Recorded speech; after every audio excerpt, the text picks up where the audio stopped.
Welcome back to Sports by GSMC Podcast Network. I am your host, Jeremy Lapidus. Today is Tuesday, October 8th. If you are just tuning in, we just went over some of the bigger news from the NFL today. Robert Salah, the first head coach this season to get fired. The New York Jets let him go after a 2-3 start to the season and a disappointing loss across the pond in London.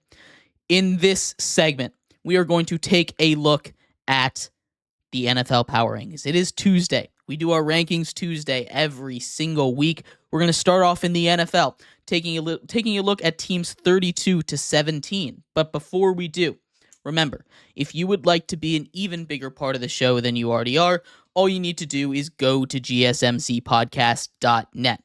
Or if you are on YouTube, you can use that super chat feature. If you do either of those two things, a message should pop up on the bottom of the screen for you, me, and everybody else around the world to see. If you do have a burning question about sports, anything at all that you would like to ask, go ahead and throw that in the comments. Throw it in the chat. I will get to it as soon as I possibly can. I appreciate everybody so much for sticking around, talking some sports with me here on a beautiful Tuesday, October 8th. But like I was saying, we are going to get into the NFL Power Rankings here, starting off at number 32. Number 32 here, right back where they were at the beginning of the season, falling 6 spots, the New England Patriots. The New England Patriots have just announced, and we'll do a segment on this tomorrow, Jacoby Brissett is no longer the starter. Drake May, now the starter for these New England Patriots. They're back down at 32. They continue to lose football games. They're just not a very good team. They make that change at quarterback, maybe things will change. I don't see it. The offensive line is awful. Could not stop a breeze right now. It's not very good. But they do have the ability to turn it around still. Tough look this week against the Miami Dolphins, who are right there at 31. The Miami Dolphins, who were at 32 last week, did not show me much to prove that they are a better team than I expected. Tyreek Hill got a little more involved, and that's exciting to see. Still wasn't really able to get into the end zone. We saw Devon Achane go down with a concussion. This is not a team that I really believe in. I like Snoop Huntley. I do. I think he's a better quarterback option than Tim Boyle, obviously, than Skylar Thompson. But still, this team has a lot to do offensively and defensively. It has a lot left to be desired. They beat the Patriots, so they can't be at the bottom. But still, not a very convincing performance from these Miami Dolphins. They're up 1 spot to 31. At number 30, it's those Cleveland Browns. What a sad performance from the Browns. Coming to Washington, they looked awful. They came out flat. This was a game that they had to win, that they had to say, hey, we're not in free fall mode. Deshaun Watson, he's a mess. He shouldn't be the starter. He's going to be the starter, not because Kevin Stefanski and that coaching staff think he's the best option, regardless of what they say, but because they have to pay him $230 million guaranteed. If they bench him, he will be owed $172 million to sit on the bench. And they can't do that. They should do that for the good of their football team, but they can't do that. They cannot sit there and say, you know what?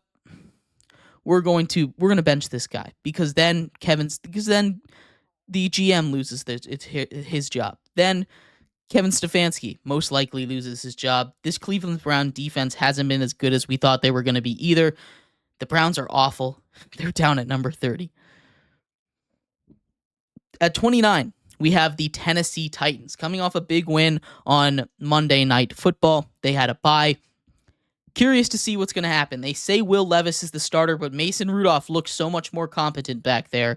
If Will Levis has another bad game, the cries are going to get loud, I think, for Mason Rudolph to start, especially in a division in the AFC South that's been so murky. They're still technically in it. If Mason Rudolph can win a couple games, maybe they should think about turning to him. I definitely would, although it's a lot tougher when you're talking about a young quarterback benching him.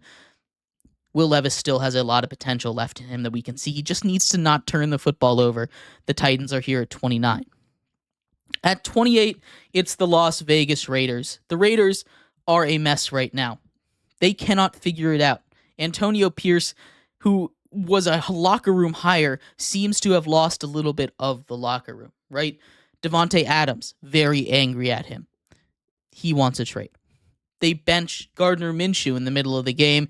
They haven't decided who's going to be the starter. Both of those quarterbacks are about the same. I think they're going to roll with Aiden O'Connell, but I'm not sure. That's the second game this year where Aiden O'Connell has come in at the end, looked kind of competent, although, both of those quarterbacks look about the same, in my opinion. The Raiders are a bad team. They've got a lot of holes, and they've got some issues in the locker room they need to figure out. The Raiders are down 3 spots to 28. At 27, it's those Carolina Panthers. Another loss for them. This was the first blowout loss that they've suffered with Andy Dalton at the helm. It's been a while since they suffered a loss like this. Andy Dalton's been very good for them. We saw a little bit of Bryce Young there at the end. He looked solid against a good Bears defense. Is now the time that we think about going back to him? Probably not. This Panthers team is abysmal in every possible meaning of that word. They need a lot of work. They really do. The Panthers have a lot of issues that they need to work on, and I think that they can get a little bit better, but this is a team that's fighting for the first overall pick more than they're fighting for a playoff spot. At 26, up 5 spots, are the Jacksonville Jaguars. The Jaguars get their first win of the season. They got nice unis on there. I like the unis they pulled out this week. Looked really good on them. That offense was humming. Trevor Lawrence played his second pretty good game in a row, and the Jaguars were able to get a win over a Colts team that has a pretty good offense. The defense leaves a little bit to be desired, but that offense under Joe Flacco played good football. The Jacksonville Jaguars just out-offensed them. Brian Thomas Jr. had a huge game, the rookie did. Over 100 yards and a touchdown. We saw Tank Bigsby get into the end zone. Trevor Lawrence looked really good, kind of like we expected him to. Maybe this is the start of a trend for them. Maybe the Jaguars can start to figure it out a little bit. I was very impressed by what I saw out of them, even though the Colts hadn't won in Duval in 10 years now. So they were just kind of keeping the trend going. But still, a really quality game out of Jacksonville and Trevor Lawrence. At 25, it's the New York Giants, another team that played a surprisingly really solid game. The New York Giants came in off of a tight loss to the Dallas Cowboys, a team that I saw some people rank in the top 10. We'll get to the Cowboys later, but a quick spoiler for you, the Cowboys definitely not in my top 10 here. The Giants coming into this game don't have their 2 top weapons on offense. And last year, that would have absolutely decimated them if they came into a game without Saquon Barkley. But no Malik Neighbors, no Devin Singletary, no problem. That offense controlled the ball. They held the ball for almost 40 minutes of game time. They didn't let the Seahawks get into the run game. Their defense played really good outside of a 101-yard fumble return that the Giants offense gave up. This team dominated that game. Time of possession. They controlled the ball. They held the ball. They were able to move the ball up and down the field methodically. They didn't turn the ball over, aside from, again, that fumble at the goal line. Tyrone Tracy rushed for over 120 yards. A day without Devin Singletary, he carved himself out a solid role. I think he might take over that backfield. He's got some explosiveness that Devin Singletary just doesn't seem to have right now. That was a huge game for the young rookie. We saw Wan'Dale Robinson and Darius Slayton kind of move the pass game, especially down the field with Darius Slayton. The Giants were able to push the ball. Play action was more involved. 30% play action. That's by far the highest that the Giants have played with. That is huge for them. Brian Daboll finally figured out a system that worked, and maybe it's just against the Seattle Seahawks, because that's kind of what the Lions did last week. But still, the Giants looked really, really good without some of their best offensive weapons. They're up 3 spots to 25. At 24, it's the Pittsburgh Steelers. Oh, how the mighty have fallen. Pittsburgh Steelers continue to fall, and they looked atrocious on Sunday Night Football. Their offense looked like it was from the 1940s. It really did. Justin Fields is a fine quarterback, but they did not get George Pickens involved. In fact, George Pickens was their best offensive weapon, was barely on the field. He has some issues with the coaching staff, obviously. Mike Tomlin, a more traditional kind of coach, you can't be acting like that. George Pickens needs to figure out how to play within the team, not be a diva, although the Steelers have seemed to have a problem with diva wide receivers pretty recently.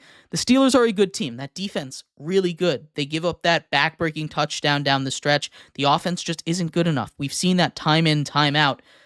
The Steelers are a good team, but when I can't trust an offense to move the ball, I just can't trust them to win football games, regardless of how good that defense is when they come to playing good teams. Russell Wilson is supposed to be active next week. There's going to be real quarterback controversy again. I'm not sure how they're going to handle this. I don't know what's going to happen, but it's kind of becoming a mess up in Pittsburgh. At 23, it's the Denver Broncos, and they've won 3 straight games. The Denver Broncos defense has been electric to watch all season long. Pat Surtain has been amazing. Amazing. Patrick Surtain has been a true defensive player of the year candidate. We don't see corners win that award too often. The last one was Stephon Gilmore. He had 2 interceptions, one of them a 100-yard pick six, but he shut down some of the top receivers in the league, and that's the reason the Broncos are winning. Their offense is doing just enough. Bo Nix isn't turning the ball over. That's a good Broncos secondary. Maybe they can make some noise this year. I still hate their quarterback situation, though. Broncos up 4 spots to 27, to 24, 23. Excuse me, I can't read right now.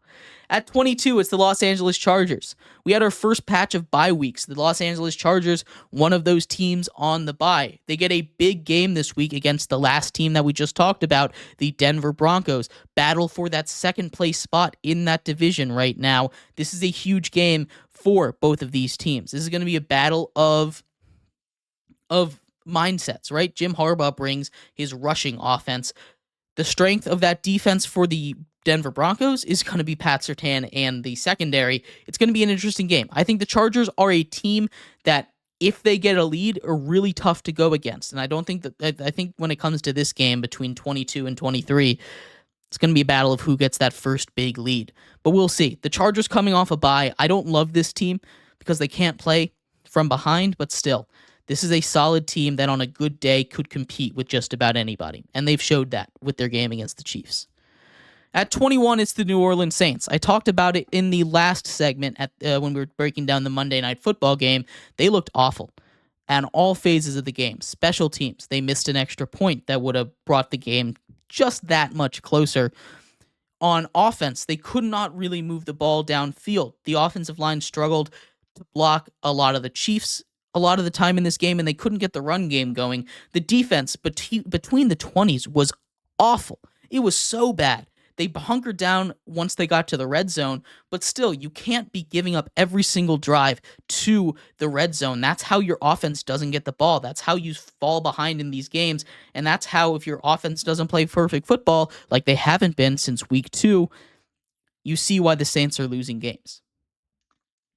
The Saints down 6 spots to 21. At number 20, it's the Cincinnati Bengals. I know they take a loss, and I know what we talked about this team was the same issues that showed up against the Ravens. The defense, awful. The offense, amazing. It happens every single week. I still think they're better than these last couple teams. They're up 3 spots because that offense is so good. If that offense wasn't one of the best offensive units in the league, they would be down here probably around 30. But that offense is propelling them up. That defense needs to improve any means necessary. Maybe they go get Robert Salah right now, hire him as defensive coordinator. Maybe that'll fix it a little bit. But still, this Bengals team is not going to pull off their magic. I thought they were going to do it. You know, after 4 weeks, the Bengals finally wake up. I don't think it's going to be enough this year. I really don't. That defense is too bad. At number 19, it's the New York Jets. The New York Jets, who just lost Robert Salah. We talked all about the Jets and what happened in London in the last segment a little bit, but Aaron Rodgers threw 3 really bad interceptions, one to seal the game, one a pick 6. That Jets defense is playing really good football. They didn't give up too many points against the Vikings. They didn't let Sam Darnold throw a touchdown. They intercepted him. They did everything they needed to do, but the offense has not been able to step up. This is just like last year's Jets. The offense is marginally better, but still, it feels worse because the Jets didn't have expectations last year. Now they do. That's why Robert Salah got fired. But the Jets need to step it up. They're down 6 spots to number 19. At number 18, it's the Indianapolis Colts. The Indianapolis Colts, led by Joe Flacco, barely lose to those Jacksonville Jaguars with their throwback uniforms. This was a good game, good fun game to watch. Anthony Richardson should come back this week. If not, Joe Flacco's done a really solid job. I think the Colts are about the same team with or without them, especially on a good Anthony Richardson day. You get a team that's near unstoppable. On a bad Anthony Richardson day, obviously we talked about the bipolarness of this Colts team. Still, though, this is a good Colts team that can compete with just about anyone. Not will, but can. They're down here right around the middle of the league at 18. At 17, it is the Los Angeles Rams. The Los Angeles Rams, they're a good team. Kyren Williams continues to find the end zone. Matthew Stafford continues to play good football. That defense isn't quite good enough, but still, this is a good football team. It's a team that if it was more healthy, I think would cause a lot of problems, and they're starting to get healthier. They still don't have their top offensive weapons, but they're starting to get a little healthier on the line, starting to get a little healthier defensively. They're going to start to cause some issues. They might not be a playoff team, but they're going to be one of those home wrecker teams.